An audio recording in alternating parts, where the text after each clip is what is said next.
Hi hello नमस्कार, मी सुप्रिया आणि तुम्हा सर्वांचं स्वागत आहे आपल्या एका नवीन व्हिडिओमध्ये। टिफिनसाठी म्हणा किंवा अगदी झटपट कोणती भाजी करायची अशा वेळेस तुम्ही ही ढोबळी मिरचीची म्हणजे शिमला मिरचीची अशा पद्धतीने नक्कीच भाजी बनवू शकता। अगदी पटकन बनून तयार होते। त्यासाठी ढोबळी मिरची स्वच्छ धुवून घेतली, त्यातील बिया काढून घेतल्या आणि त्याचे चौकोनी असे काप करून घेतलेले आहेत। तुम्हाला हवे तर मोठे मोठे देखील काप नक्कीच करू शकता।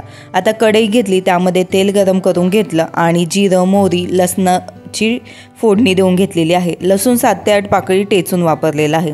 त्यामध्येच आपण जे काप केलेली शिमला मिरची आहे ना ती टाकून घ्यायची। गॅसची फ्लेम मीडियम टू हाय ठेवायची आणि छान ही शिमला मिरची यामध्ये फ्राय करून घ्यायची आहे।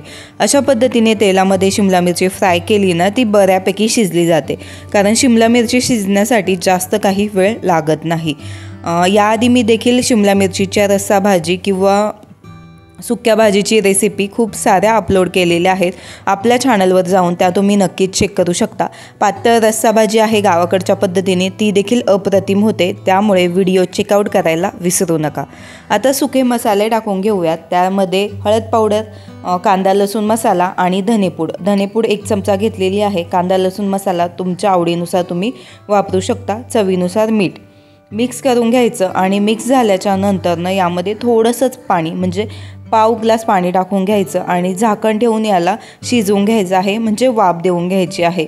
ढोबळी मिरची शिजण्यासाठी जास्त वेळ लागत नाही ना, त्यामुळे ही पटकन देखील शिजली जाते आणि सकाळच्या गडबडीमध्ये जर तुम्हाला टिफिनसाठी ही भाजी बनवायची असेल ना तर पटकन बनवून तयार होते। अशा आता मस्त ढोबळी मिरची शिजलेली आहे। यामध्ये थोडंसं पाणी शिल्लक आहे। यावेळेस काय करायचं, यामध्ये 2 चमचे दाण्याचा कूट टाकून घ्यायचा आहे। तुम्हाला जर रस्सा भाजी बनवायची असेल ना तर शिजताना जास्त पाणी वापरायचं आणि दाण्याच्या कुटाचं प्रमाण थोडंसं जास्त ठेवायचं, जेणेकरून याच भाजीची तुम्ही रस्सा भाजी देखील बनवू शकता। मस्त आता दाण्याचा कूट मिक्स झालेला आहे आणि त्यानंतरनं झाकण ठेवून एक वाफ देऊन घेतली आणि मस्तपैकी आपली या शिमला मिरचीची भाजी बनवून तयार झालेली आहे।